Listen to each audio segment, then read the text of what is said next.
Well, welcome back. Oh, it's not up, sorry. Did I make them? Oh, I didn't plug it in. That's my fault. Let me fix that. Here we go. I got too caught up in conversation. I was enjoying conversation so much I didn't get up here before and get this all ready. So it's ready now, though. So have you all had a good time hanging out with each other also today? Amen. That is such a blessing. Fellowship with believers. We are to do this more and more as we see the day of Christ approaching. Don't forsake the assembling of ourselves together. And we're going to talk about this little different wording here, but you get the idea. The gut-brain connection, anger, addiction, lust, etc. And this first thing we're going to talk about is not the thing that will ruin your marriage and your children and all these things. This is not it. But it can have, it's quite interesting. If you hear about having a microbiome, getting good bacteria within the gut, if you read standard books by, the popular gastroenterologist or these kind of things, they will generally tell you there's a special kind of plant food that you need to eat. They tell you, and that will help you get more bacteria. Does anybody have any guess what that kind of plant food is? Fermented food. So I want to look at the research on this subject. Now, let me explain something before we do this. Could a food be both bad and good at the same time? Now, not philosophically, but in reality, could there be beneficial things in something that is not actually good for you? Yes, theoretically, you could find a food that had, like for instance, let's just say, now there's even debate really if there was any benefit at all to alcohol, but there was the whole alcohol thing in the French paradox. You probably heard of the French paradox. They said, look, it seems that French people who eat higher fat foods don't have as high of death rates from heart disease or cardiovascular issues. And so they called this the French paradox. Well, it turned out it probably wasn't true, that in actuality what they found over time was that many of the physicians would not mark down a death in an elderly person as a cardiovascular event. They would just say it was natural causes. So many of these people didn't end up being marked down as a cardiovascular event. So because of that, they had less cardiovascular events. Not that it was actually true, and they weren't lying. It wasn't like a deception. It was just, he was an old guy. He died of natural causes, right? And so this is probably one of the things. But let's just say, is there anything good in wine? Do you think there's anything good in wine? For sure. There's resveratrol. Yes or no? So, and by the way, alcohol is a fermented food. Now we're going to get back to this. So let's look at fermented food. Where does that resveratrol come from? Yeah, where does that come from? Did it originate in alcohol? It was in the grapes. Okay, so there could be benefits, but are there side effects to alcohol, yes or no? Yes. Clearly, there are many, many side effects. We'll get back to that, actually. Are you going to go over our idea of... Yes, and we did touch on this a little bit. Go ahead. Yeah. So, our worldview is a biblical worldview, and what we mean by that is that when Jesus healed, what did he do with the people? He'd usually tell them what after he healed them? Go and sin no more, right? And so, and when he healed them as a whole, right? As a whole. And that means no side effects. So our worldview is whatever you do for your healing shouldn't have side effects. She says we should seek to find remedies that do not have side effects. That's the goal. I'm not saying we're there, and I'm not judging anybody. Don't take our words. This is the, I think of it like the young optimist. You're young and you have these ideas, but you'll get old and realize the world doesn't work that way, But no, I still have the optimism when I read the spirit of prophecy. Like, maybe it could happen.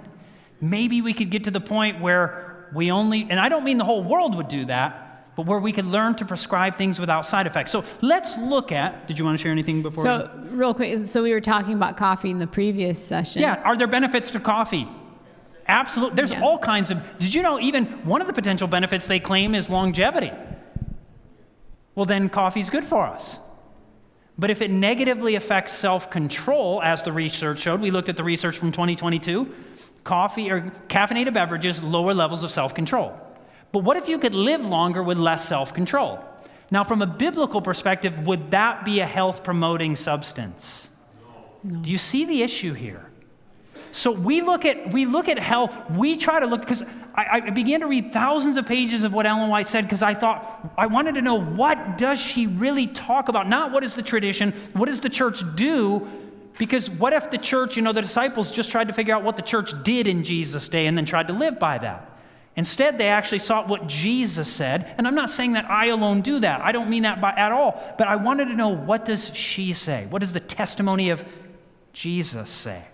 And so now I'm going to look at anything more? So the whole point is, the whole point is, when we're showing you these studies, try to step back and look at the big picture, okay? Because you're going to sit there and you're like, yeah, but I know a study that says this. It has benefits. Right? And so we're going to ask, do the benefits outweigh do the positives outweigh the negatives? So let's look at fermented food. Yeah. Here is a meta-analysis of soy and gastric cancer risk in the journal Cancer Science.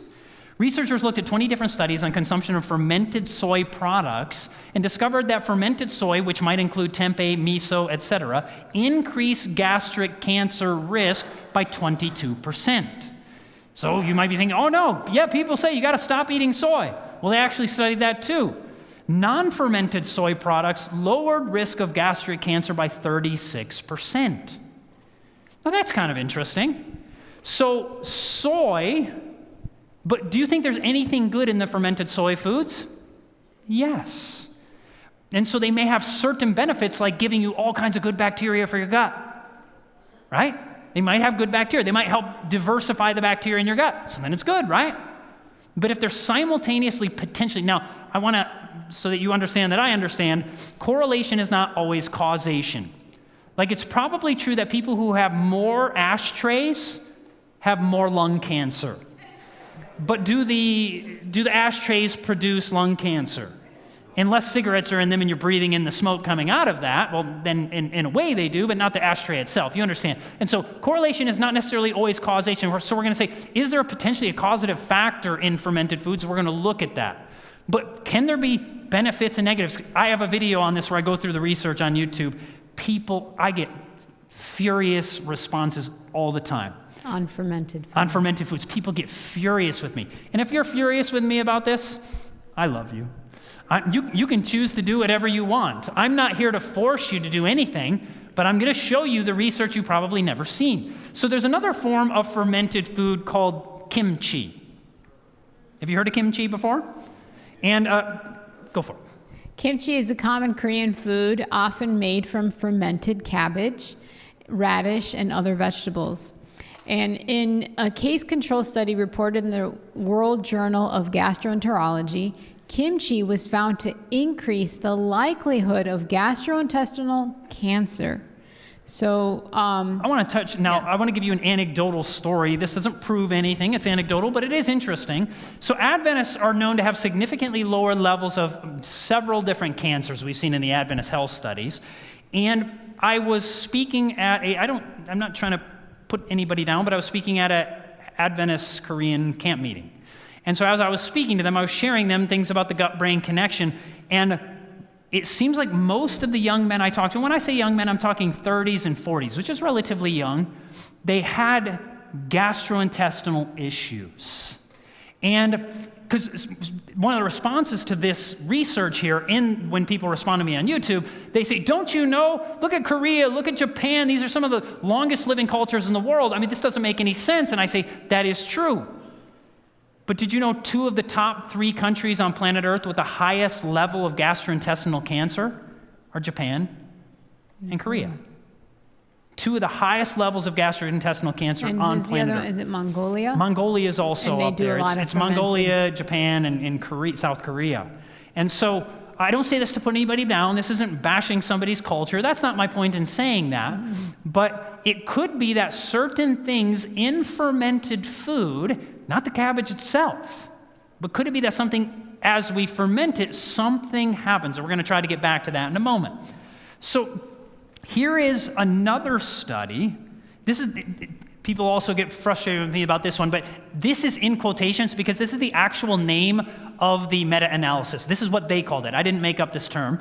Pickled Food and Risk of Gastric Cancer, a Systematic Review and Meta-Analysis of the English and Chinese Literature. And just so you know, there's two ways to make there's multiple ways actually to make pickles, but historically there were two main ways, and the historical traditional method of pickling food was actually fermenting it. That is a form of pickling, because people say, that's not pickling, you don't even know what you're talking about. No, that is what the scientific study said, not what, I didn't make that term up. And so historic pickling was a fermenting process. One of the ways we normally do it often, like you would buy in the grocery stores in the United States, would be vinegar, and they pickle with using vinegar. That's another way of doing it, and that's the way it's more popular here in the United States. But historically, this is looking at both the English and Chinese literature. It was a meta-analysis of 60 different studies. It was conducted looking at pickled vegetables in general and cancer risk. Overall, this is incredible. The studies revealed pickled vegetables were associated with a 50% increased risk of gastric cancer. So this is something to consider. Now, we can't guarantee that's the cause.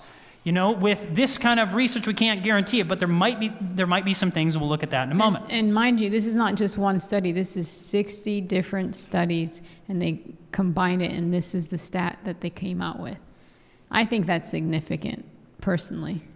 And they continue to do the research looking at this, and so we could go on about this, but here's a study on vegetables lowering the chances of breast cancer, while pickled vegetables increase your chance. A study in the Journal of Nutrition and Cancer showed that vegetable consumption lowers your risk of breast cancer, while pickled vegetables increase it. Kind of said it all in the title there, but you get the idea. So, and many of us, we learn to like pickled or fermented food, depending on what either case that it may be. But could it be that it could be increasing? So people could be vegan. They could be vegan for years. And they come down with a cancer like this, and we say, what on earth? They lived a healthy life. They ate very healthy. They did all these things, and look what happened. See, there's no point in even trying. And I'm not saying that's the only cause, but it could be one of the causative factors in something like this. There could be vegan food. Now, this isn't what we were talking about ruining your family. This is just because anytime if you read a book or you read researchers talking about this, they will generally tell you the benefits, the bacteria diversifying benefits of fermented foods, but they won't look at the potential side effects. And so I want to look at it from both sides. Another one, you say, but what about sauerkraut? Well, let's find out. A matched case control study was done looking on the effects of different lifestyle habits as risk factors for laryngeal cancer. It was found that the higher sauerkraut consumption is associated with higher rates of laryngeal cancer. And so, again, this is not putting down any culture that, has sauerkraut or kimchi or whatever. This is just science. And they are finding that, yes, sauerkraut has this effect on laryngeal cancer. And by the way, once again, if you consume cabbage, which is what sauerkraut is made out of, it actually statistically seems to lower your chances of having cancer. So you can see something can have benefits, but it also can have side effects, and we're seeking to have remedies that don't have side effects. That's the goal. Mm-hmm. That's the goal that we're looking for. So in the research, they give a few things that may be the cause. They actually talk about it in the literature, why it may be that people are having significantly higher rates of cancer when they consume these fermented foods. There are beneficial things in it. Sure, there are. There's fiber. There's all kinds of good things, the bacteria. But there also may be some of it, less so in many of the American methods. But mold can be one thing, that there can be, very small particles of mold taking place in that process of seeking to ferment it. That's probably not most of the time that they're having as much of that in the United States. Other people say, well, it may be massive high levels of salt, and probably massively high levels of salt can be dangerous also. Now, we should be moderate in our usage. Ellen White says that we should use it moderately. She talks about not overdoing salt, so that is an important thing to know. But another thing is, what is the cause? This could potentially be it all. In the journal Food Control, a study is reported, and this is the name of it, lactic acid bacteria in kimchi might be a cause for carcinogen production in the intestine. And they state in this study that fermented food evidently causes the gut to produce pro-carcinogenic enzymes, these somebody may know how to read that, I don't even know, but these two specific enzymes. And from the lactic acid. So these enzymes may be producing from the lactic acid, the lactic acid may be producing these enzymes that may be carcinogenic to the system. So it might be part and parcel of the fermenting process of vegetables. And so this might be actually what happens as a result of it. Now, I'm not telling you what you should do or not do with this information. I know that for me, because they actually teach all the time, these are even better for you often. They act like it's better for you than the fresh things but I can't imagine that it has to be fermented to be healthier. But that's just my opinion. But there is another fermented food that you also know about, and we already mentioned it, alcohol. Research has shown that alcohol is a causal link in cancer to the esophagus, larynx, pharynx, mouth, colon, rectum, breast, and liver. And so could it be that it's a similar situation with other fermented foods? So whether it turns into alcohol, and I know it's not the exact same thing, alcohol is not the exact same thing as, kimchi or sauerkraut or fermented soy or whatever, but this is when you look at the totality of the majority of the information that I can find on the subject, it seems to have a potential to increase cancer rates. And I think in this study, it's not even a heavy use of alcohol. Oh yeah, even moderate, even light use of alcohol. They actually have just come out with some research within the last few years, because there was for a while, there was this thing that they said, it seems that actually light drinking is actually more protective than not drinking at all. I don't know if you've heard, anybody in the medical field may have heard that actually drinking a little is actually better than not drinking at all. The latest research shows that is absolute, and I knew that would be the case, that it would show that, but finally the latest research has shown that is just simply not true, that any at all is an increased risk, and it becomes exponential with the higher levels of alcohol that you drink. And so, yeah, we could go on and on about that, but there's another drink that has kind of a strange name that's very popular. You see it in the health food stores like Whole Foods or wherever. Anybody know what it's called? Kombucha. You got it right.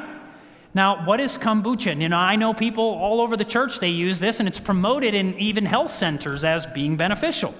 And so I want to talk about this for a minute. What is it? What's kombucha? Well, kombucha is reported that people, they feel good when they drink kombucha, and it's claimed that this is because of antioxidants and other substances, Well, by the way, what is kombucha? It's a fermented drink, a fermented tea that has bacteria, yeast, and sugar. And what have they found? Looking at this, kombucha, tea is fermented drink, that when home brewed, and most people make it in their own house, typically has 1% to 2% alcohol, but it may reach as much as 3% alcohol. And when bought in stores, it's supposed to have no more than 0.5% of alcohol. Now, even if we don't know yet a meta-analysis, because there aren't many studies on it, does that sound like something would be wise for Adventists to be drinking? Something, because did you know a wine cooler might be 3% alcohol? So you could go, and so when people say, I feel so much better, I feel really good when I drink kombucha, I don't doubt it. It felt really good to drink alcohol, I'll be honest. I used to drink myself to sleep and I felt great. But you know what? Was it beneficial for me? No, you had corresponding depression with it. Yeah, corresponding depression as a result of it. And so we don't have a lot of studies out yet on the impact of kombucha. It's going to take decades to know the real result of it. But jumping on every little bandwagon that comes out in the grocery store, in the literature, on the popular articles on the internet, and what if they found a benefit to it? What if they found a benefit to it? Let's say I bet there are some, actually. I bet there are. But would it be safe for Adventists to think, well, I don't mind 1 or 2% alcohol, it's just like a wine cooler here and there? Well, I mean, we're told that this is not something we should do to, her terminology, to stupefy the mind, right? To inebriate our mind. And what can happen? You begin to drink small amounts of alcohol, you feel really good. You know what would feel better? Drinking more alcohol would feel even better than a little bit. And you can see where that leads, and a significant amount of people who end up drinking alcohol go on to struggling with it. And I would avoid kombucha. I do not believe at all it's a truly health-promoting food. Because any of the fermented vegetables that I've been able to find seem to have a correlation with cancer. We know that it's true with alcohol. Why would not this alcoholic beverage also increase cancer rates? So you might be thinking, if not from fermented foods, where can I get that good bacterium called lactobacillus? Well, that's a good question. Guess where you can get it? You get this, it's actually in the cabbage itself. It's in the plant foods itself. You don't have to ferment it to get that in your body. Now, you say, but Chad, there's more when you ferment it. Probably, because it gets filled with bacteria, you understand. But that doesn't mean that it's better. That I believe God has given us all the things we need right there, rather than having to ferment it. So, where should we actually get our good bacteria? We want to get it in the fruits and vegetables. Now, I think we have a video clip here. We'll see. We'll see what happens with our video clip. We come to the T, and the T stands for temperance. When we look at the definition of temperance, we talk about abstaining from things that are bad for us, but also moderation in things that are good for us.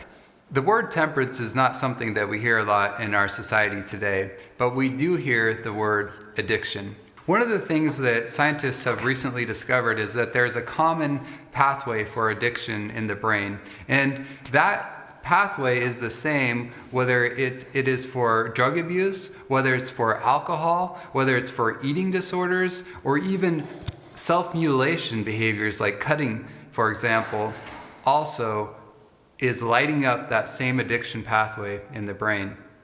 Alcohol is the second or third leading cause of death, depending on how you look at it. The Centers of Disease Control in Atlanta calls it the third leading cause of death in this country.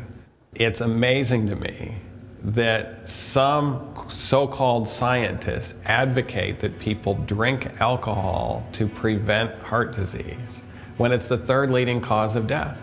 Many people I see in my office often ask, aren't there health benefits to alcohol? There is absolutely no safe level of alcohol consumption when it comes to cancer. Types of cancers that have been correlated with alcohol use are cancers that you and I often have fears about. These are cancers such as breast cancer, oral cancer, and colon cancer.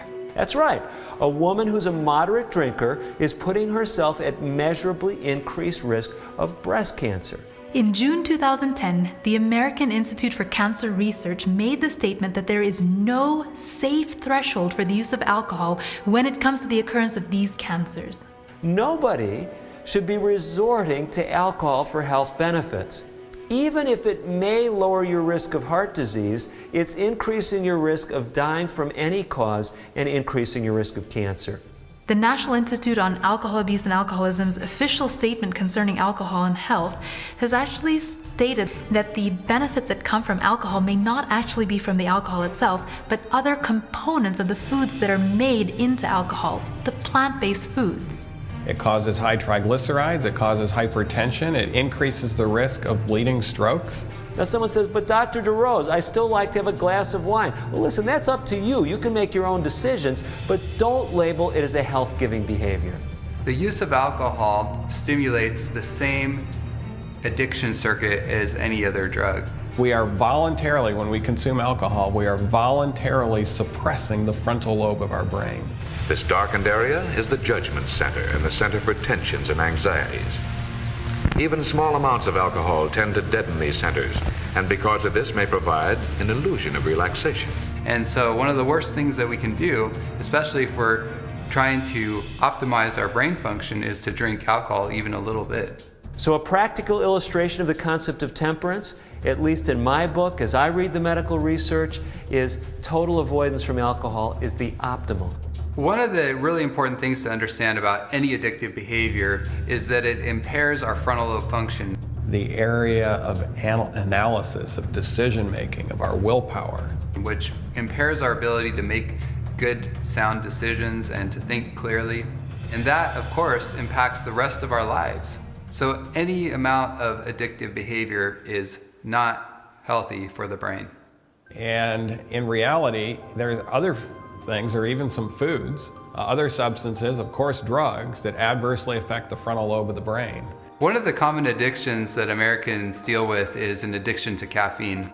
Some of my patients have lowered their cholesterol 20% just by cutting caffeine out of their life. The first week I stopped drinking caffeine, I felt terrible. I slept, I was moody, I was grouchy. I would come home in the middle of the day to take a nap because it was flushing out of my system. One of the big problems that caffeine causes, especially in relation to mental health, is that it decreases the blood flow to the brain by about 27%. And that's not a good thing, because in order to think clearly, in order to process correctly, we need the blood flowing to the brain, which carries the oxygen and the nutrients so that our nerve cells can function properly. In fact, caffeine has been known to worsen psychiatric illnesses such as depression and anxiety. With my patients who struggle with insomnia, lack of sleep, I tell them to come off of caffeine. Initially, they're going to have a worsening in their sleep, but in the long run, we know that it will improve their REM sleep, an essential component of deep sleep. In addition, caffeine also causes what we call a withdrawal symptom, and that can increase irritability, it can cause headaches, and it is an addiction, so it makes you crave more caffeine to get that same stimulating effect. Once you get on the other side of about 5 days, the energy level just shoots through the roof. It helps that I stay hydrated, but it's just, I look at my body like a gas tank, and whenever I drink caffeine, it's taken a quarter of my gas tank, and I really only have 75% left for the day.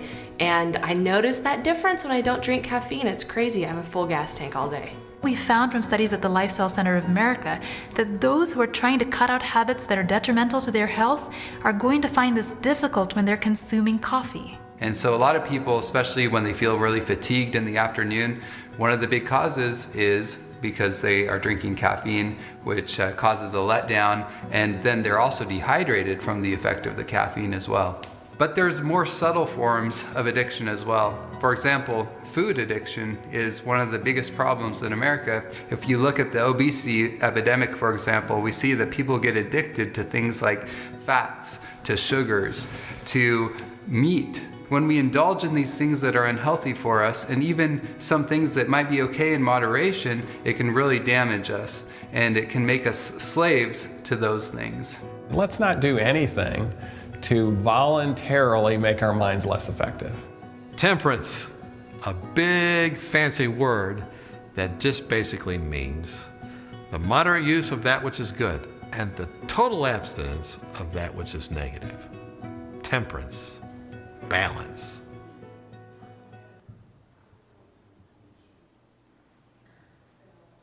And we talked about, we already saw that in the ABC News video where it dropped the blood flow to the brain. Caffeine did by 40%. In this overall study, maybe 27 is more of a common amount, that the blood flow to the brain is suppressed by 27%.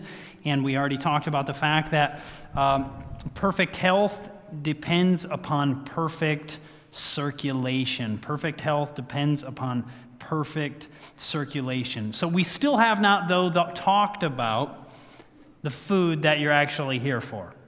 None of these things we've just talked about are it. So the question is, what is it? And we're going to find out. And I want to, as we look at this, hear it out. We're going to look at the research. We're going to see some very interesting information. So we'll start this. Okay, we'll hit play now. Are you angry, or do you know someone that suffers from serious anger problems, and could it actually be from a form of inflammation and possibly be from something they are eating?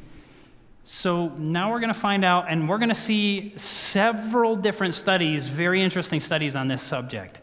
We're going to ask the question, can spices impact character? This is interesting. Now, before we even go into this, I want to ask the question, because I know it happens everywhere we go, aren't there benefits to spices? Yes, there certainly are. Some of the foods that have the most antioxidants of any food on planet Earth are spices. So, but let's look what happens to character. We're going to look both at associations and potential causation within these studies. Go for it. Researchers discovered that people perceive that individuals who like spicy food were more prone to risk-taking. So they investigated and found that people who do enjoy spicy food do indeed tend to enjoy risks more than those who are not spicy eaters. So they set up a study to put it to the test. They had people eat spicy food, and then they took a psychological experiment called the I Will Gambling task. And it turned out that eating spicy food increased the individual's risk-taking. So it may impact character. So what they did was, by feeding spicy food, there's a certain psychological test that you can take to see how willing you are to do risky things. Now, there are certain risky things in life that, there's certain risks, like you go to become a missionary in, the Congo. Well, that's kind of risky, and that's the kind of risky behavior you want to do. But most risky behaviors are not like that. Most risky behaviors are like unprotected sex or alcohol abuse or drugs or these kind of things, or getting in a fight. Like, these are risky behaviors we're normally talking about. And so what did they find? Now, we're going to look at research on something called intestinal permeability. Intestinal permeability. Now, I'm going to give you a very simplistic understanding of what intestinal permeability is before we go into the research. Basically, your intestines are like a tube. And that tube is lined with a layer of something called villi, like a bunch of little fingers. And on top of that, and so in the intestines, you have the little fingers coming in. They're not giant like this, but these tiny, tiny, tiny, tiny, tiny little finger-like protrusions called villi. And then on top this way, you can imagine, on the inside of that, you have a mucus layer. And that mucus layer is beneficial, and typically that mucus layer is largely made up of carbohydrates. And so what can happen is, you're also to have nice tight junctions to your intestines. The cells that line the intestines are supposed to have nice tight junction. And most of what they do is they are blocking many bad things from getting into the bloodstream, but they are selectively to allow healthy things into your bloodstream to give you nutrition, vitamins, minerals, and so forth. And so, but certain substances can open up the junctions of the intestine and they can cause this increased intestinal permeability, also called leaky gut. And the leaky gut, what that means is that the things from your feces are leaking into the bloodstream, thus promoting inflammation. And now, one example of this, and this is to clarify this, there's 1% of people have a disease called celiac disease. It's roughly 1%. And celiac disease is an autoimmune disorder where if you have gluten, it opens up the junctions of the intestine. It causes to those people tremendous leaky gut. Now, so you might be thinking, oh, he's going to tell us not to eat gluten. No, not at all. The top scientist on planet Earth, top gluten scientist on planet Earth is named Alessio Fasano, and he suggests that roughly, probably the best research shows that about 6% of people struggle. They don't have celiac. 1% have celiac, and roughly 5% have some kind of wheat or gluten intolerance. So just 6%. That means 94% of people generally do perfectly fine with wheat and gluten. So I'm not promoting that everybody should get off that. If you're one of those people who has all kinds of intestinal trouble when you eat it, you can avoid it. You don't have to eat it, but most people don't need to do that. And I could go on about the research that it's not actually largely weight gaining. Also, Okay. I won't go into it all. But so my point isn't to just defend wheat, but it's not something, for most people, they can eat But it. the point of bringing that up is it causes intestinal permeability to some people. To a very few select people. So for those people, like people with celiac, avoid it. But for most people, it doesn't cause any trouble. So let's look at some research on marital arguments and leaky gut. In the journal Psychoneuroendocrinology, researchers found increased intestinal permeability in couples who had more hostile marital disagreements. Now that's interesting. What did Ellen White say? She said the greatest problem in our church comes from the stomach. Now that sounds crazy. Mm-hmm. What does she mean? Could it be actually that one of the reasons we have problems in the house, not the only one, I'm not saying it's the only one, but could it be that one of the problems we have family problems like fighting, yelling in the home, and it may not even be that. It may be causing other psychological problems like causing you to struggle more with addictions, and we're going to get back to that in just a moment.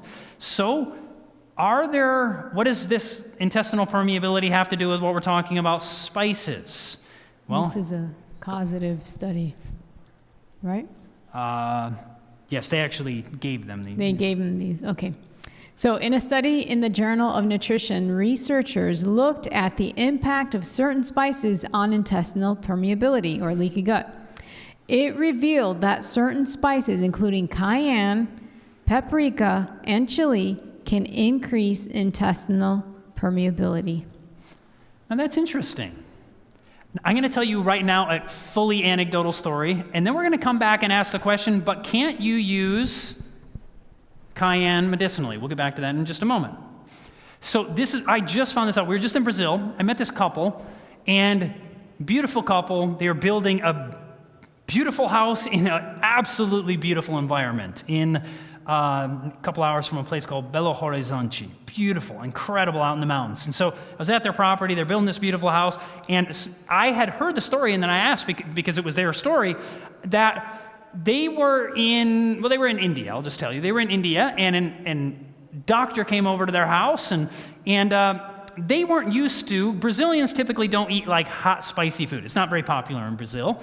And so they didn't cook with that. And so they were in India, and they cooked a meal, and they had this doctor come over, an Indian doctor, and he sits down and he looks at it, and you could tell it's not, all the veggies aren't like yellow with like curry and spices and cayenne, and you could just see looking at it. And he looked at it, and it just like he didn't know what to do. Like he couldn't eat a meal without that spicy food. And so he's like, what do we do? And he said, listen, did you put any cayenne on it? And so he said, no, actually, we don't really have any cayenne in our house. He's like, you have to eat cayenne. You have to eat it. It's good for you. It's so beneficial. And she's like, well, we don't have any. And he's like, you must have some somewhere, don't you? And then she thought, and she's like, oh yeah, I've heard it was good for potentially a heart attack. Now, I don't know for sure if it helps that or not, and I'm not promoting that nor detracting from it. I'm just telling you what she said. And so I'm not promoting that at all. And she's like, oh yeah, I actually carry a little vial in my purse just in case somebody's having like a, cardiovascular event. I could give it to them. Well, nice idea. And so he said, well, go get it. And he took that little vial and he dumped it on his meal because he couldn't eat a meal without it, And then he really, during the meal, he was just, telling them, you've got to eat this. You've got to eat the cayenne. You've got to eat these things. It's so good for you. There's so many benefits, lowering inflammation, this, that, and whatever. And so, he convinced her, And so they began to eat it, and they weren't used to the hot, spicy food. And so they just, at first didn't like it. But finally, after a while, you know what happens? You actually begin to like it after a while. You begin to like the pain. It actually happens. When I smoked, I got to the point where I enjoyed the pain of it hurting my throat. Same thing happens with spicy food. You actually begin to enjoy that pain to your mouth. And so they began to enjoy that. And so they began to eat it more and more. And then they began to have marital problems that they didn't have before. They were fighting, and their daughter was fighting with them. Husband and wife were fighting against each other. And this was going on. And the wife, she's a very spiritual woman, and she's a real woman of prayer. And after having difficulties in their marriage that they formerly had not had, she began to pray, and she's like, God, what is it? Now, she had never heard me go through the research on this. This is just her personal story.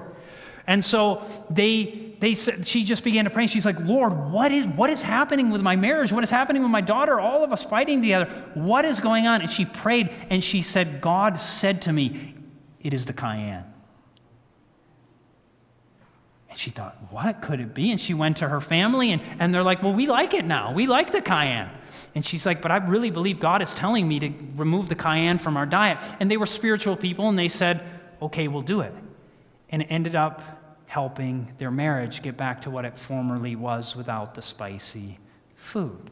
Now, keep in mind that's anecdotal. I'm not telling you that's a scientific study, but the research actually, it fits with the research that is out there. Now I want to back up and ask the question, but what about the fact that most natural people into natural health and Adventism use it as a remedy, and many people, because they think, well, it can be used as a remedy, they eat it all the time. Now, first of all, if something is remedial or it can be a remedy, does that mean you should eat it with every meal? Right? Well, if it's good for you, you might as well do it all the time, right? Well, not necessarily. And on top of that, did you know that in the spirit of prophecy, we're told that at one point she had serious vomiting?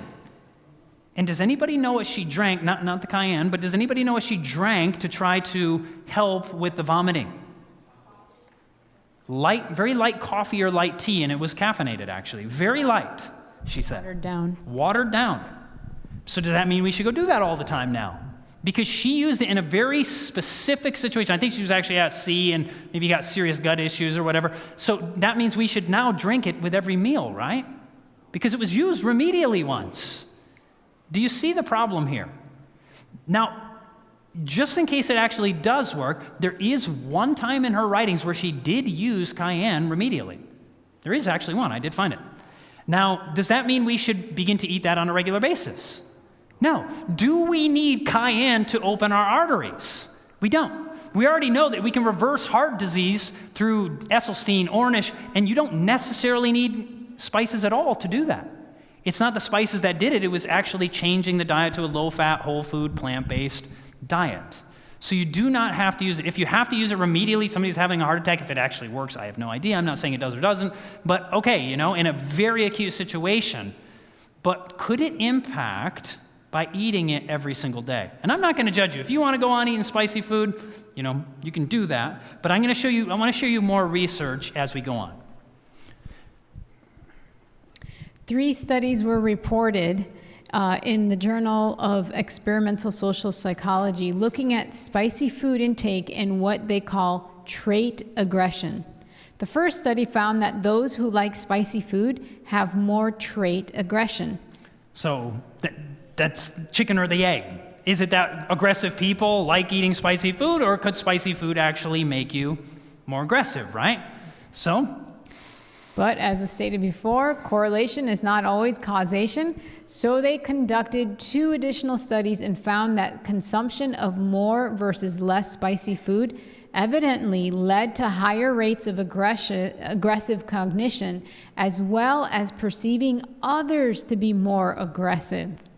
So yeah, that's interesting because we've seen that ourselves. Like when one of us has spicy food, we think the other one is the one that's acting up. So now let us back up. We both had gut trouble for years. So I'm going to tell you this. We have traveled for 22 years, and we found at least 5 families in the last 22 years who have told us the husband and wife have never argued in their entire marriage. And does anybody here want to be family number 6 and say, yes, my husband and wife have never in our, and you can raise your hand, but you don't have. You know a couple like that, okay, but that's not you, okay. So but I didn't mean for the rest of you all to confess your sins by not raising your hand. That wasn't the point. That wasn't a good thing of me to do, right? Like, I shouldn't have done that, I'm sorry, but I've never done that before. I shouldn't have done that, But what's interesting is that these couples, they have very good ways of like handling things. It's always calm, and they talk it out and things like that. They don't have to argue to get their point across, or they don't feel offended if their point isn't taken. And when we share this, some people will yell out in the audience, and they'll say, one of them's a pushover.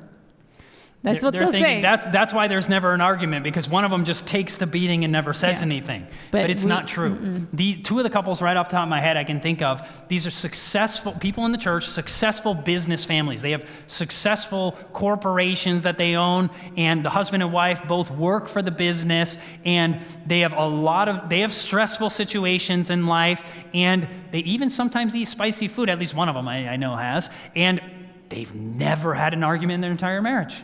In all the years, probably 25, 30 years of marriage. And so how can this be? And then people like my wife and I, we are just the opposite. We argued and argued and argued and argued in our marriage.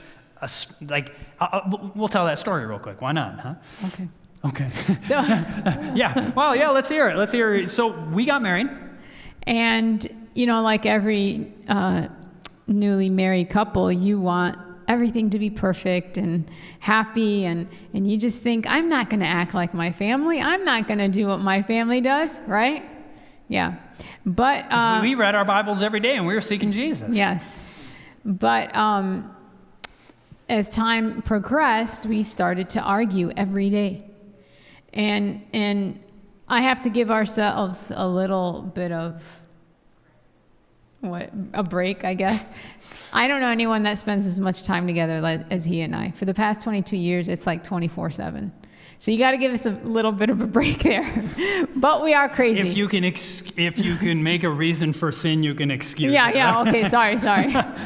There's no excuse, but so we were doing this, and I know I'm making it funny, but it wasn't funny.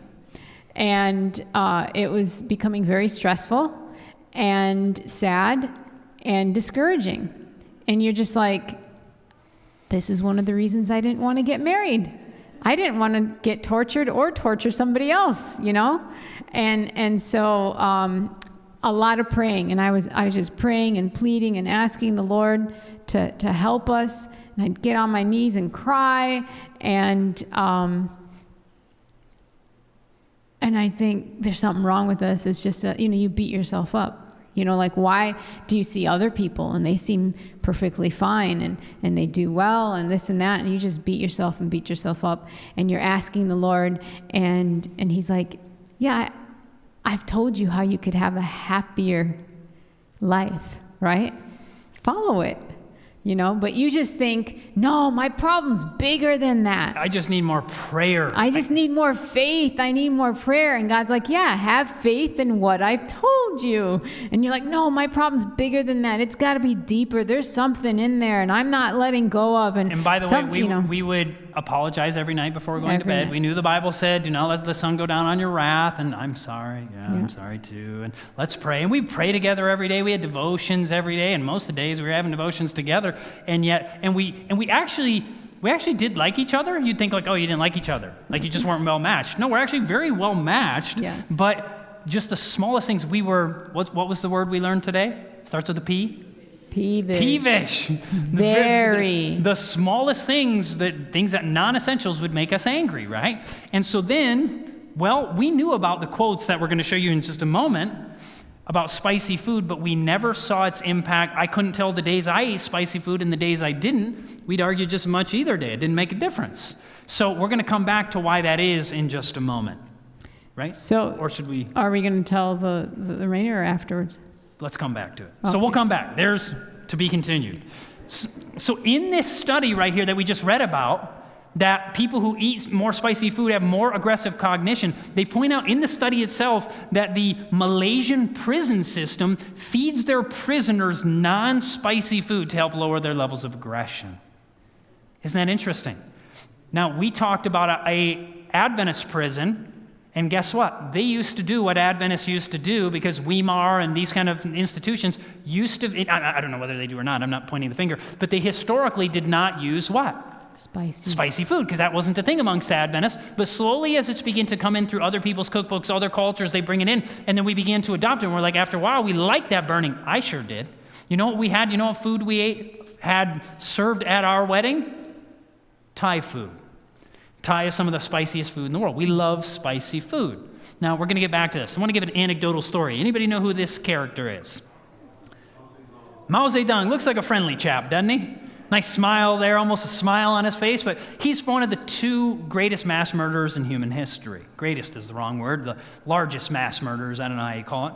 But true story of a man who was, you know how Eastern Germany got annexed to Russia, or I don't know if that's the right word, but separated for Russia. And so that became the communist portion of Germany, Berlin, East Berlin, and so forth. And there was a man there by the name of Otto Braun.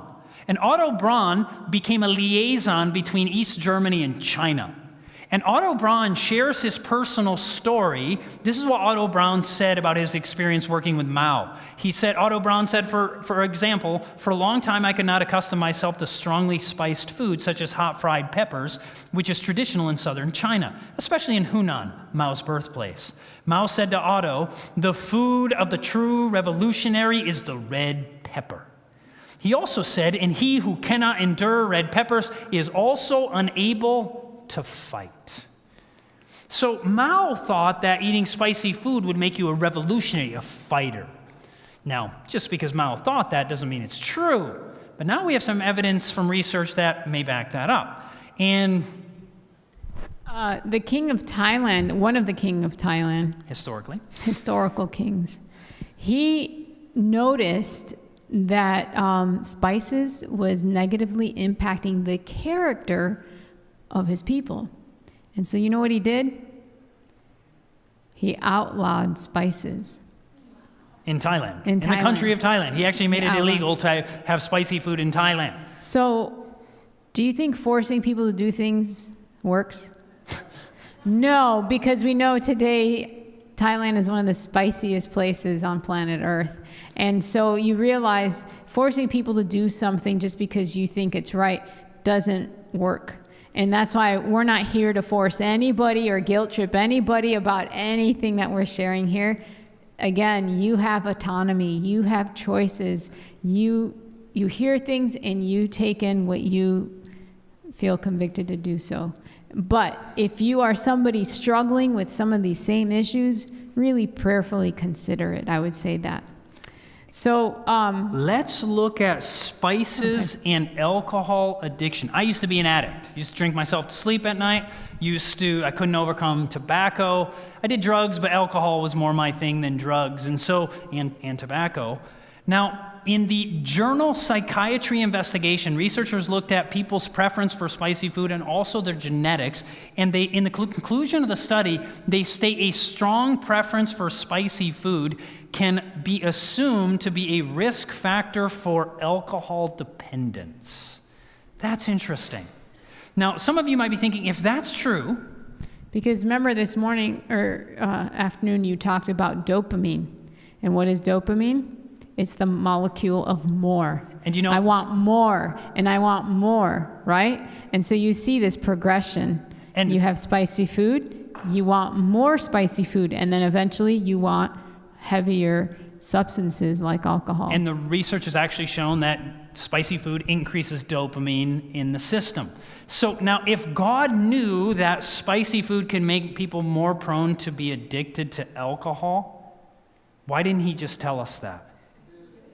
Listen to what we were told. This is unbelievable. In Christian Temperance and Bible Hygiene, spices, and she even tells us the physiology. Mm-hmm. Spices at first irritate the tender coating, that lining of the stomach. What happens? But finally destroy the natural sensitiveness of this delicate membrane. And it's even the membrane. That's what the research shows, that it causes inflammation to the lining. The blood becomes fevered. There's another word that we might use for things that are fevered, inflamed. She even tells us this. The animal propensities are aroused, while the moral and intellectual powers become weakened and become servants to the baser passions. You may begin to struggle with cravings, lust, these kinds of things from the spicy food. Now then you say, well, Chad, I eat this way and my wife eats this way. We do perfectly fine. We feed it to our children. But what does she say might happen to the children? Listen to this. A similar condition is produced under the irritating influence of fiery spices. With the stomach in such a state, there is a craving for something more to meet the demands of the appetite, something stronger and still stronger. Next, you find your sons out on the street learning to smoke. It is a grievous lesson. It makes them deathly sick, yet they press the matter through with a perseverance that would be praiseworthy in a better cause. Tobacco weakens the brain and paralyzes its fine sensibilities. Its use excites a thirst for strong drink. Excites could be the dopamine, right? And in very many cases lays a foundation for the liquor habit. This is actually Chad's testimony right here, right? Growing up and moving on to spicy food, went from spicy food, became a smoker, became a heavy drinker. And you think like, wow, how could she make such a strange correlation? Where would you come up with such a weird idea? And you would think, once again, this sounds a little bit like quackery. Until the research came out. Look at this. You say, okay, Chad, you showed it with alcohol. What about the smoking? What about that? A study in the British Medical Journal, BMJ, of nearly 500,000 people, and it was found that those who ate more spicy food smoked more tobacco and drank more alcohol. How did she know? How on earth would a person with a third grade education, before any research came out, how could they know this is true? This is so very fascinating. And so we'll go even further. So what about spices and depression? You say, I don't struggle with that. That's not my issue. Listen to what they found. A study of 1,771 college students tested with the DASS, or Depression and Anxiety Stress Scale, found that consumption of spicy food was associated with depression symptoms, with more spice connected to more depression. Even just 1 or 2 days a week increased the chances of people being depressed. Wow, this is quite heavy. And the same study found that eating spicy food greater than or equal to 3 days a week increased the chances of struggling with anxiety by 50%. 50%. These numbers are quite staggering. And from a simple food, and once again, this is called a health food. And yet it may be causing psychological problems in your family, and it also may be causing an addictive personality. So let's tell back to our story of what happened. And what ended up happening, we had read these quotes from the Spirit of Prophecy years before. We knew about them, but the days I ate spicy food, didn't notice any that. We would argue on those days, we would argue on the days we didn't eat it. So, no correlation. But here's the thing. We finally decided after years of being married, let's see what happens if we stop eating spices for an entire month and just see what happens. It was just our own personal anecdotal test. So that's what we did. We ate it, or we stopped eating it, and you know what happened the next day? We argued just as much as the day before. And the next day, and the next day, and the next day, and probably the next. So you're thinking, okay, this doesn't fit at all what the research are trying to show us. But somewhere between, like, how long? Around 7 days. 7 days to 10 days. I don't know, it's not like exact. Something began to change in our marriage. Us. We began to, instead of getting frustrated at the smallest non-essential, now something they would do that formerly would have made us angry, we would just kind of chuckle at. We just kind of laugh. And our marriage got better and better and better. And so, 2 weeks, 3 weeks, finally 4 weeks, we're doing so much better. You think we went out and we're like, hey, let's go celebrate and go eat some spicy food? No, we're like, well, this is great. Let's just keep going. So that's what we did. We went another week, another 2 weeks, 3 weeks. We went 2 months. And then some folks came to us who we were witnessing to, and they said, hey, you want to go to an Indian restaurant? And we said, sure, to be a witness to them. And we go and we ate a super spicy Indian meal. There's different levels of spice in India. We've been to India. We've had the spiciest Indian food. So I know what spicy is. And I think actually I could handle it in my mouth better than most of them. But it's because they eat dairy with it to deaden it. That softens the blow. And we weren't eating the dairy. Dairy lowers the spice. Taking it in just. So we're eating it just straight. And but we can handle it. But nevertheless. I can't. No, our character didn't handle. Oh yeah, I can't. She does struggle. She does struggle. I can eat it, but I struggle with being mean as a result. Mm-hmm. And so we went out to eat with them. But that night, after eating it, you know what happened? We were just as kind as the day before. You think, what? Once again, this isn't working with your little illustration, the science you're trying to show. But what happened is the next day, I spoke totally rudely to Fadia. And she had someone, they were cooking, she was cooking in her Instant Pot, and somebody came, it wasn't me, we were staying with somebody, and they unplugged the pot to plug something else in, and she came to the pot, and she didn't know where it was in the process, and she saw it, and she began to be very angry in her heart, like, what were they thinking? Why would they do that? And she got so frustrated, because she's like, I don't even know how long to do it, and she got so frustrated, she began to cry. Now, nobody was around. She was all alone. I just went into the room and started crying because I was just like, what is wrong with me? Why am I so upset? I can't control my actions or my thoughts. And I was just like, Lord, help me. I'm just like praying, like, help me. I know you can help me. Just figure out what to punch in and get out of here. Because I was like, this is crazy. If somebody comes in, I just might lose it, And so God told me what to do. I did it. And I ran out, went to church, and I'm just sitting there and I'm like, this is weird. This is really weird. I don't understand it. So later on in the day, I spoke rudely again, and she looked at me and said, well, first I relayed the story to him. I told him, hey, this is what happened to me earlier. I don't know why I got so crazy, but this is what happened. And then he spoke rudely to me. And then I said, why are you acting like this? What's going on?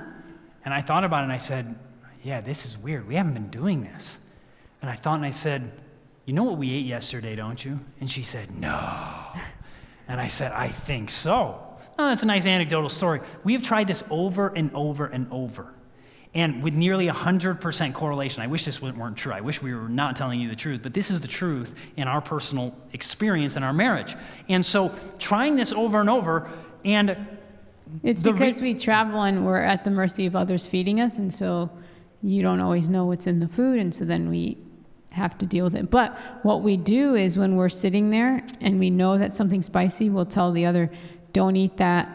Give it to me. I'll eat the spice and you eat something else. Because if only one of us is crazy, it's easier to deal with, right? And now I want to tell you, many of you might be thinking these people are crazy. And I will tell you, you're right. We are pretty crazy. But you know what? This has been one of the greatest things in our marriage to learn about because we don't have to be crazy in our marriage. We can actually have a happy marriage together and enjoy each other. And sometimes if we're arguing because we have the gut, he's like, Fadia, it's just the spices. I'm like, whatever, you're just being a jerk, And he's like, no, really. He's like, no, really. Remember what and I was like, I know, but it makes me so angry when you say that, It's like you're such innocent. But then we realize, like, yes, it is that. And I need to calm down and start praying and asking the Lord for his grace because I can't keep at this angry level, And so we're just being real with you. This is what happens. But the reason nobody makes the correlation is because it doesn't necessarily trouble you the day you eat it. Mm-hmm. Because when you eat something, it typically doesn't go out in the toilet 10 minutes later, unless you have terrible diarrhea, right? It's a slow process of causing that inflammation to the intestines. And then once it gets through, like for instance, if I weren't looking and I was running here and I kick this thing on accident on my shin, and it gouges into my shin, you create inflammation, it turns red, it begins to bleed, and so forth. So then the next day I'm going to wake up and it's going to be fully healed like nothing ever happened, right? No, it takes time for the inflammation to die down after it's done its work. The inflammation is a good thing because it's trying to fight something, and then once it does the healing process, it heals and goes away, but that may take a week or two, right?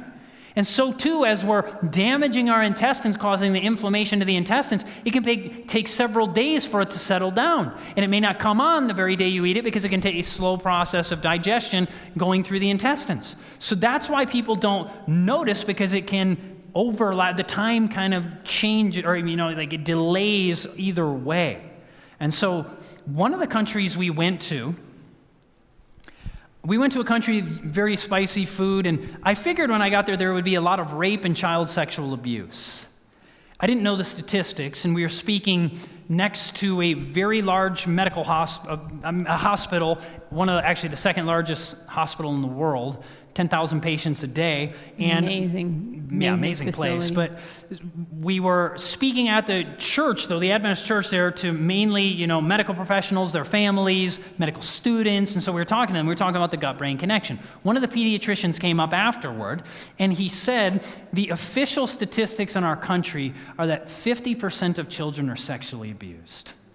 He said, but I believe these numbers are actually way off.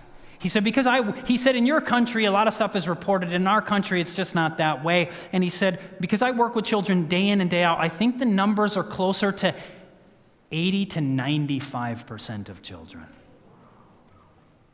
That is an unbelievable number. And I talked to another man, a friend of ours from the United States, who had worked there, and I said, do you know about all the sexual abuse and stuff and rape that goes on there? He said, oh, absolutely. My wife asked one of our workers who was there, who lived in the country, she said to this woman, is it true that so many women are raped here? And the woman's response was, I do not know a woman who has not been raped.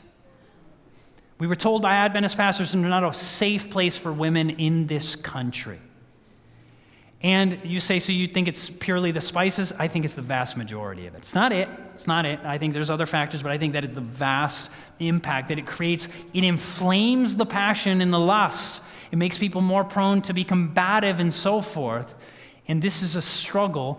And I could actually go around and talk about nations of the world who are very prone, you see, generally significantly higher. Spicy countries generally have higher rates of infidelity in marriage, fascinatingly enough. Sadly enough, I should really say. But we'll continue. Intestinal permeability and recent suicidal behavior. A small preliminary study was reported that in those who recently had suicidal behavior, there was a statistical increase in their levels of intestinal permeability. And this may be one of the factors in inflammation in people with emotional health issues. So again, the whole gut-brain connection of something's going on in your gut and it affects your mind. And so in these people, it was suicidal behavior. Now, we're going to do just kind of a little review. These are not things you have to do. Some people come to a seminar like this and they have gut issues, and we want to give them just kind of an overview of, or do you want to do that? Or no. Some overview of some things. This is not the answer to all your intestinal issues, but some people who have serious gut issues that some of the things we've talked about may not totally help. These are some simple things that you could do to potentially reverse some of it, and then we'll come to a close in just a few minutes. So if you have serious gut issues, one, for most people, starting on a temporary ripe fruit diet will be a great way to begin. And we stress the ripe because unripened fruit actually can affect your gut in a bad way. And so you want to make sure you're eating ripe fruit. And so just starting, like this morning when Chad shared about resetting the stomach, you can fast for a meal or two and then start with the fruit diet.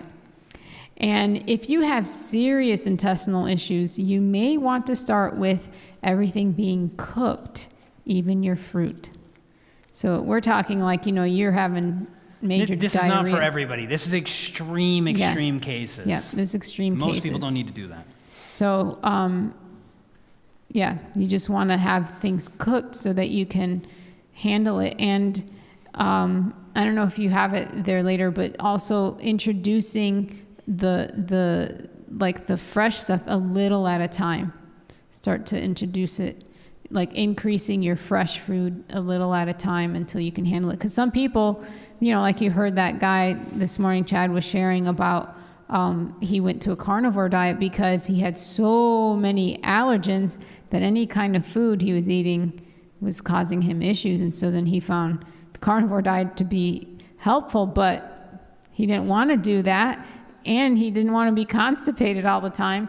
And so when Chad told him to go back, he says, don't do refined foods and introduce these things a little at a time. Anyway, temporarily avoid nuts, like he told this guy, for 1 to 2 weeks. And then afterward, eat a handful a day if it does not bring back the symptoms. So once again, this is the most extreme gut cases. This is not normal people. This is not normal stuff. So if you're having those gut issues and you remove things out of your diet, then you remove the nuts, and then you slowly start adding them in. But if you see symptoms come back, then avoid anything fully refined foods also. Anything that's fully refined. So that means like sugar, oil, these types of things. You wanna avoid these things. I'm just waiting, people taking pictures.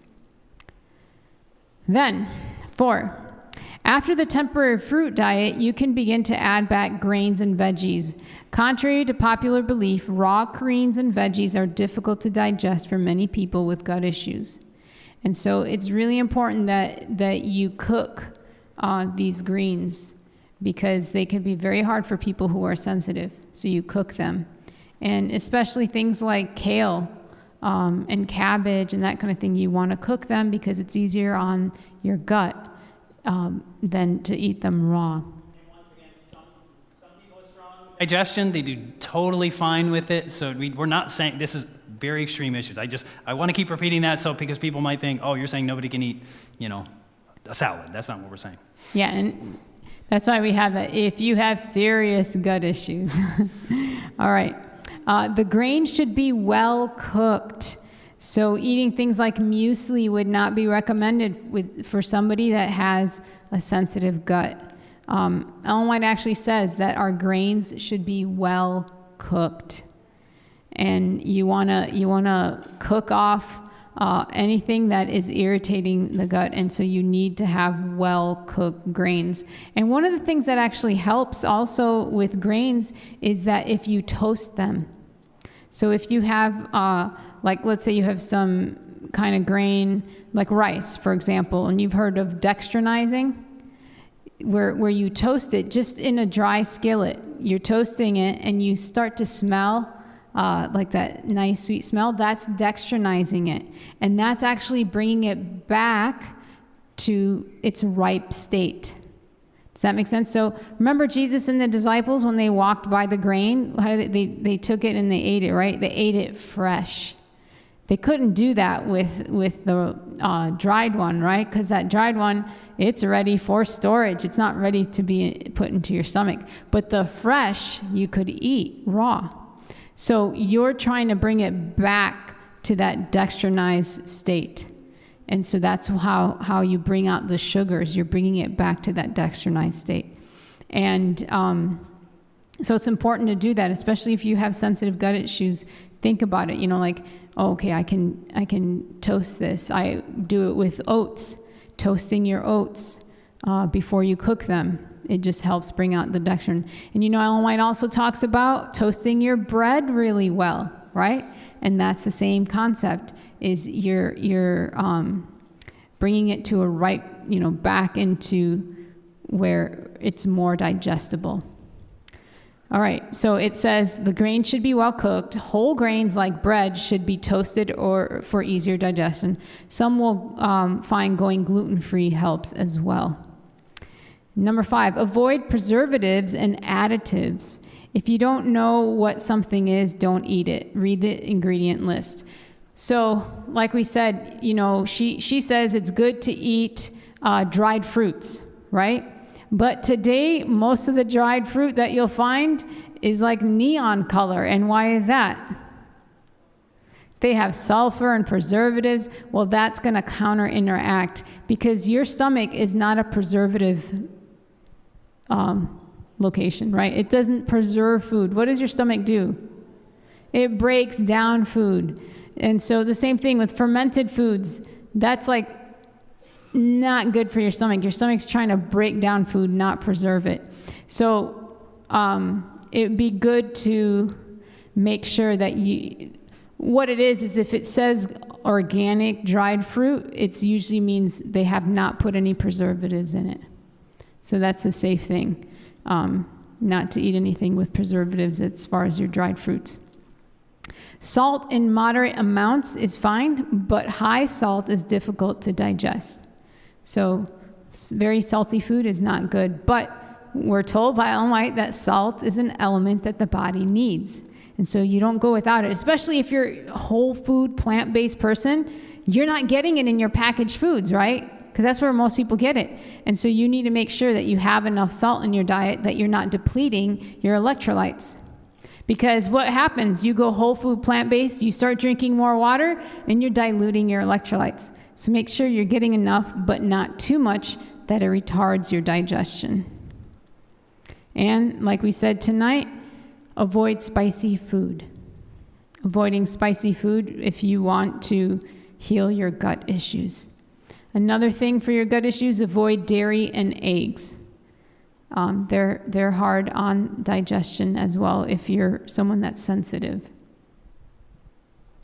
A digestion walk, walking for 15 to 30 minutes after eating.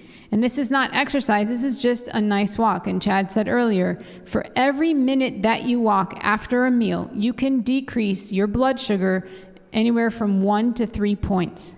So if you walk for 10 minutes, you could decrease it for anywhere from 10 to 30 points just by walking. And it just helps the digestion. So, put the food away, but don't do the dishes right away. Just go, take a walk, and come back, and you'll feel better. Instead of sitting down, and what do you do if you sit down? You fall asleep. So you don't want to spike your blood sugars. That's why you do the digestion walk. You don't want to spike your blood sugars because then the insulin kicks in. And that actually has to do with, I don't want to get into it all, but causing more mental decline and dementia later in years when you do a lot of sleeping after a meal. And it has to do with the amyloid and all that kind of stuff. But I don't have time to explain it, but it is fascinating. You do not want to have your insulin kick in because insulin,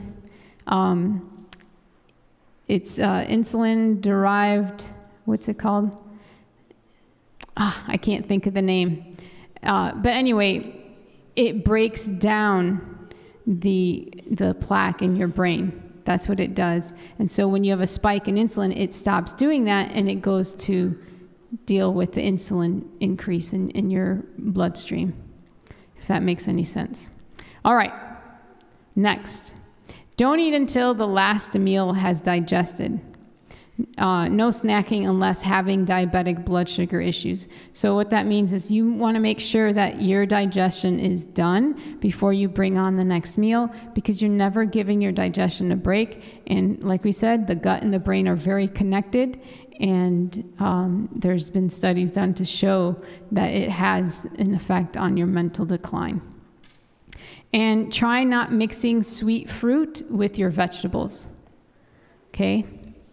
If you have a sensitive gut especially, don't mix your sweet fruit with your vegetables. Have them at separate meals. You can eat your veggies and your grains together. You can eat your fruit and your grains together, but you can't do the fruit and the veggies together. They're broken down differently, and so it causes, I'm one that's sensitive to it. I literally get diarrhea if I mix the two together. So some of us are more sensitive than others and have to be aware of that. Another thing, if you go plant-based, take a B12 supplement, because that also can affect your gut health. So you have to make sure that you're taking some kind of B12 supplement and try different ones to see which one works for you, because some can actually cause gut issues if you're sensitive to a certain type. So kind of do your research on that. And 3 other options. Try an elimination challenge diet, and Chad can come up and share some on that with you. And I won't go into any detail, we're just finishing up. That basically it's a diet where you temporarily avoid a bunch of common allergens. It's all kinds of stuff that normally are good foods. It's not all bad food, most of it's actually good food, but some of the most common allergens. And you avoid those for a month, and in many cases, you might have skin problems. The skin problems often go away. You have gut issues. The gut issues often go away. Not always, but often that's the case.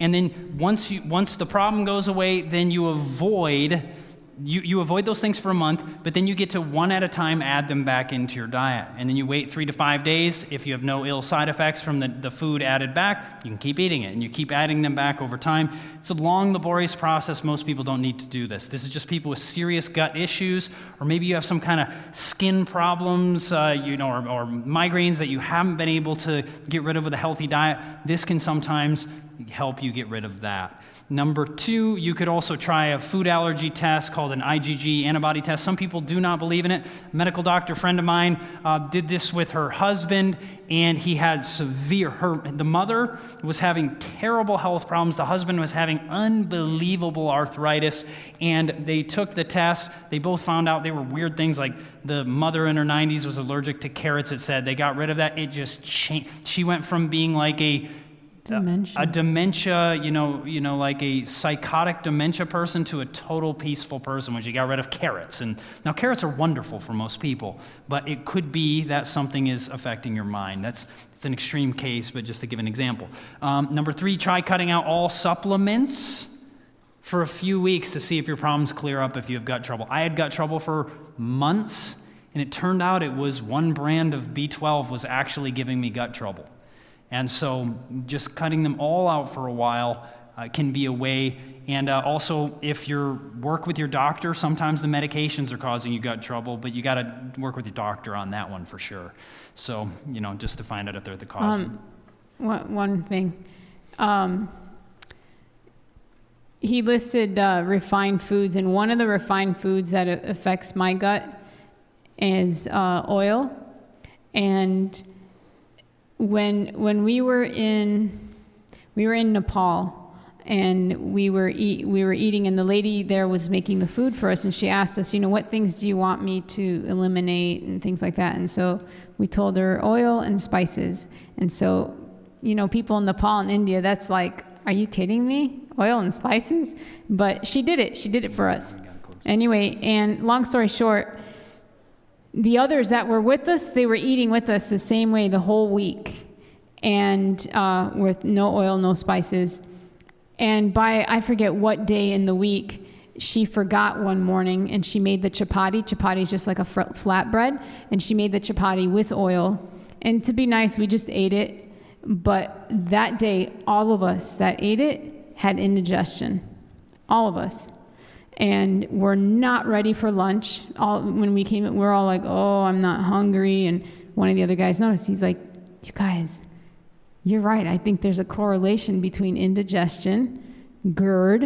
Yeah, if you have GERD, try cutting oil out of your diet and eat a low-fat, plant-based diet.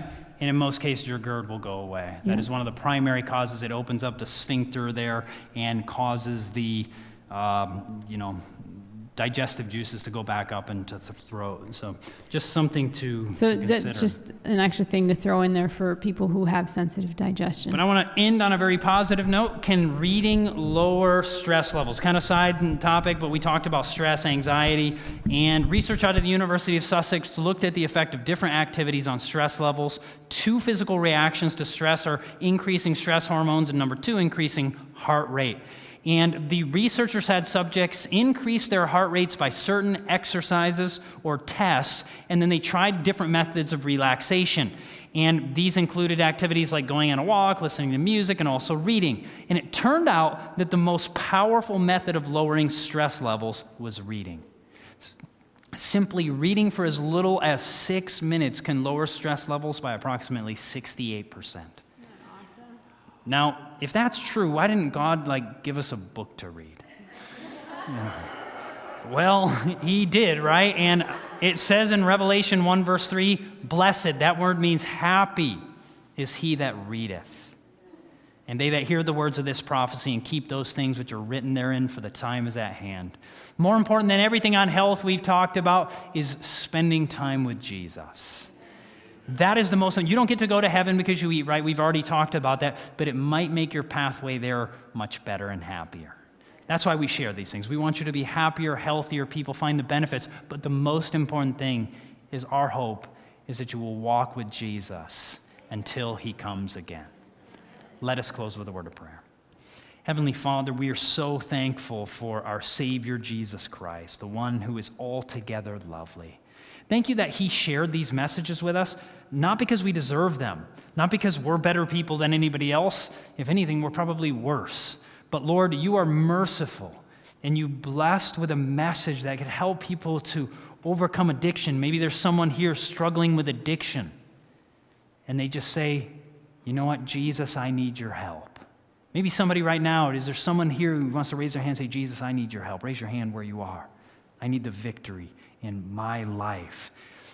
Father, thank you that you can change us. You can transform our lives. I pray that you would be with each one of us, that we would uplift Jesus, and if there's things we can do to benefit our lives, so we could be a greater blessing to ourselves and to others as a result, help us to do that in the name of Jesus.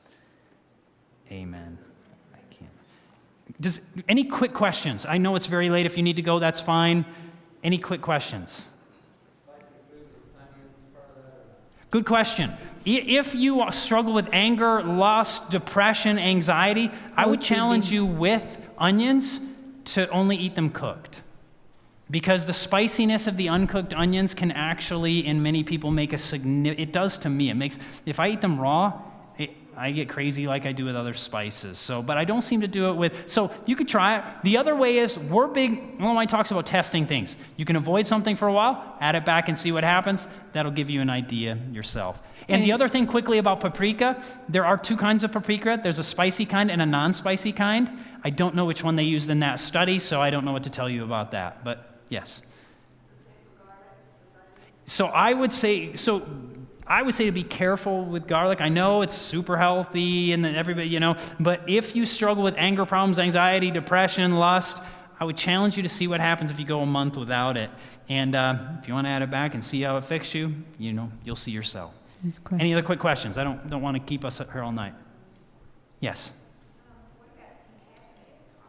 Decaffeinated coffee, I would personally think you will be better off getting something that is, you can get Roma or something that never actually had, because they use chemicals to be able to get that out of there. To leach it.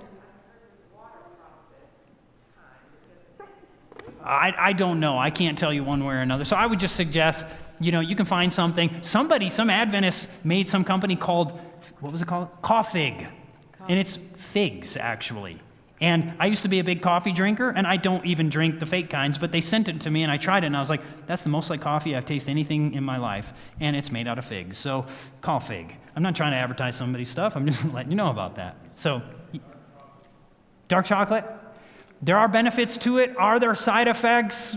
I don't know enough of the research, and once again, maybe the caffeine is too much, or theobromine, or whatever is in there. I don't know for sure. I can't tell. Yes.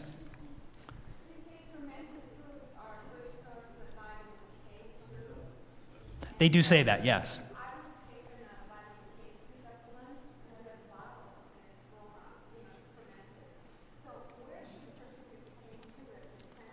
I don't know that we have to get K2. We can get K, vitamin K, from green leafies and so forth. I don't know that it's a necessity to get it. Sometimes something becomes popular, and then we hear K1, K2. Oh, I must get it because people are saying K2. I'm not telling you this is the case, but I'm personally not persuaded that we have to. Because Adventists historically, are one of the healthiest groups of people on earth. We have, the vegans, and we're not big fermented people in general, and I haven't seen any massive, problems with that. And the Okinawans of Japan, which were historically one of the cultures of longevity, when they were a culture of longevity, they, 85... Japanese ate fermented food. Right. Okinawans did not. Did not. Fascinatingly enough, they did not do that. Yeah, Okinawans did not eat fermented foods, and Okinawans did not eat a high-fat diet. Their diet was about 6% fat, probably one of the lowest fat diets on planet Earth, and they lived with super longevity and good cognition even into their elderly years. Mm-hmm. So this idea you've got to stuff in fat, And fermented foods, it doesn't show in cultures of longevity. Yeah. Yes?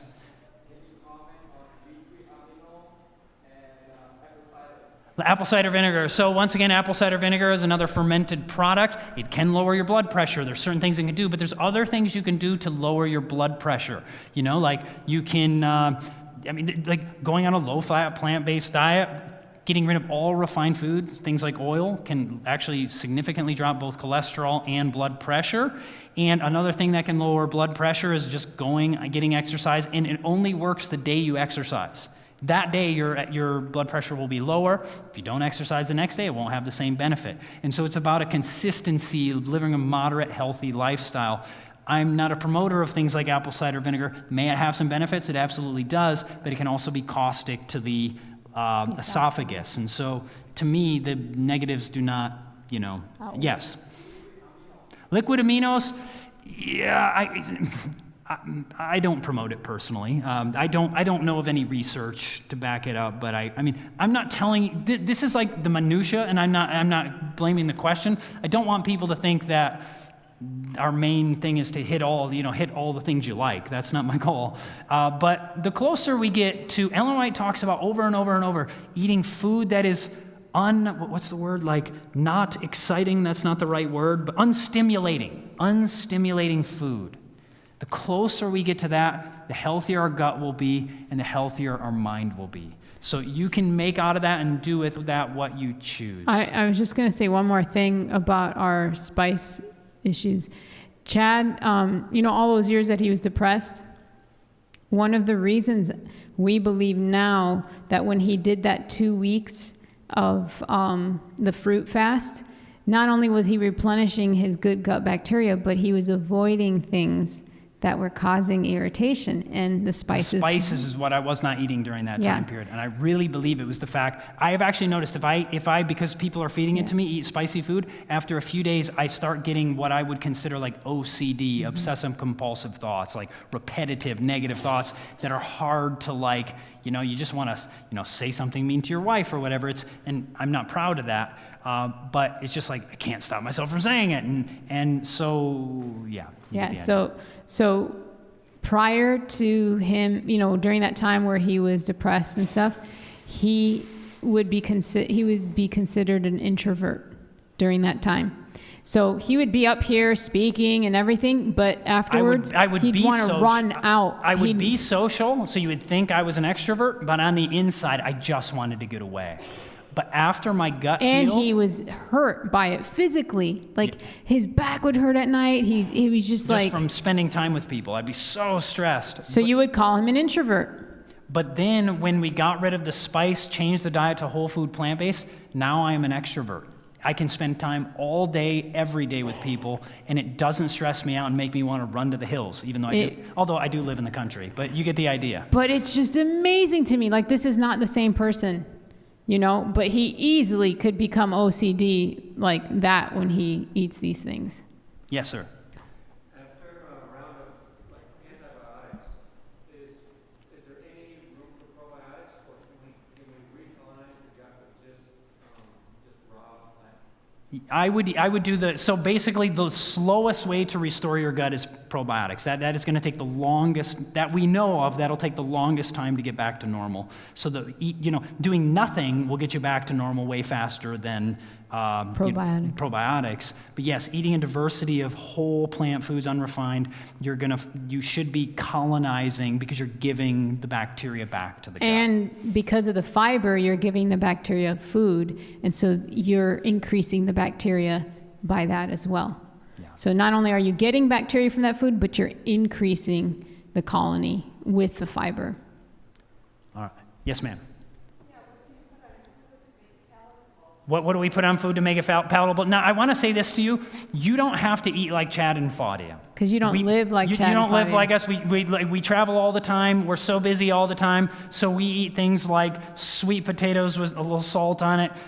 We eat beans and rice with some salt on it. But by no means are we telling anybody else to eat the bland food that we do. We've grown to just love it, and so we don't mind a bit. But other people can find, there is quick discrepancy or change. Okay. Spices technically, and I don't know if this is what Ellen White means or not, I have no idea. Spices technically, herbs technically, we'll start with that. Herbs are the leaf portion of a plant. Spices technically are a seasoning that involves anything but the leaf. Could be the flowers, could be the seeds, could be the root, could be the stem, could be any other part of the plant, but not the leaf. And so that doesn't mean that, I think you get the idea. Like a potato is not a spice, it's just a potato, but like a tuber that is, spicy is a spice, or as a flavoring that adds flavor to something else, that becomes a spice because it's a different part of the plant. I'm not telling you what to do with that information, but that's the technical difference between the two. You could use herbs and these kinds of things, and I'm not telling you can do whatever you want with the spices, but if you're looking to have maybe the healthiest, happiest home, that might be something to avoid. Show one quick clip and then we'll be done. We'll close with this. If you're able to do that. I'm sorry, man. If we have to turn on, I think we can just skip it. We'll just skip it, sorry. So just to let everybody know before we go, that if you have any questions, my wife and I will be out back. We also have a DVD series on this where we share a bunch more information that we did not share here if you have any interest in that. We have a series on scientific studies on natural remedies that have been compared in the scientific literature that have been shown to be just as good or better in general, often than the drug medication, but with significantly less side effects. We're told to learn about remedies, including herbs and these kinds of things. And so if you have any interest, we have several different series out there. Thank you so much for coming. If you have any questions, come talk to us out back.